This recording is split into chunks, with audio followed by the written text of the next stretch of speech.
दोस्तों, अगर कहानी का मजा लेना है तो चैनल को सब्सक्राइब करना मत भूलें। हमारे घर में मेरी माँ बाप, बड़ा भाई और एक खाला रहती थी। खाला अभी तक कनवारी थी। मेरी खाला देखने में बहुत खूबसूरत और जवान थी। जब भी खाला नहाने जाती तो मैं चुपके से उन्हें देखता रहता था। बड़ा भाई और खाला दोनों साथ रहते थे। फिर कुछ देर बाद खाला नहाकर बाहर आ जाती तो मैं अपनी जगह पर वापस जाकर बैठ जाता था। एक दिन नहाने के बाद खाला अचानक अपने कमरे में जाकर कपड़े बदलने लगी। उनके नहाने के बाद की तस्वीर बहुत खूबसूरत लग रही थी। फिर मैं नहा धोकर कॉलेज चला गया। जब दोपहर को घर वापस आया तो माँ और बाप घर पर नहीं थे। मेरे पूछने पर खाला ने बताया कि वापस आने में देर हो जाए।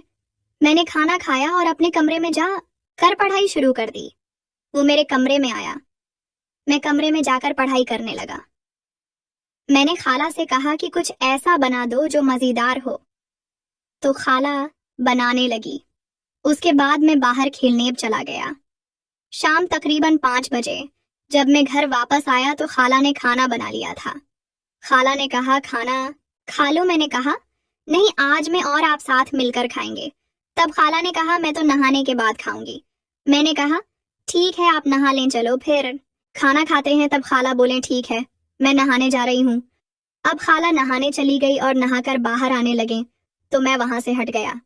खाला अपने कमरे में चली गई। फिर खाला ने पूछा, तुमने खाना खा लिया? मैंने कहा, नहीं, हम मिलकर खाएंगे। क्या आप बुरा नहीं मानेंगी? तब खाला ने आंखें मटकाएं और पूछा, किस तरह का? मैंने हाथ उठाया और जाम पीने का इशारा किया। हम दोनों ने छिपकर जाम उठाए।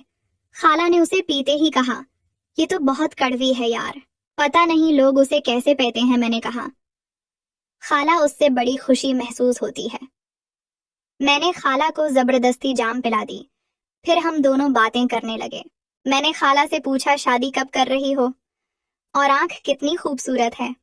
खाला बोली, तुम्हें कैसे पता कि मैं बड़ी हो गई? मैं शर्माते हुए कहा, आपको देखकर लगता है। जाम पीने के साथ हम दोनों खाना भी खाने लगे। खाना खत्म होते ही खाला को नशा होने लगा। मैंने कहा, खाला, आपको मैं आपके कमरे में ले चलता हूँ। खाला ने नरमी से पूछा, क्यों? मैंने कहा, आपको सलाह देता हूँ। खाला बोली, नहीं, आज हम यही सोएंगे क्योंकि रात में मुझे कुछ हो गया तो मैं क्या करूंगी, संभाल लेगा। मैंने कुछ नहीं कहा। मुझे खाला की बातों से ऐसी उम्मीद होने लगी थी। खाला उठी और मेरा सहारा लेते हुए कमरे में जाकर लेट गईं।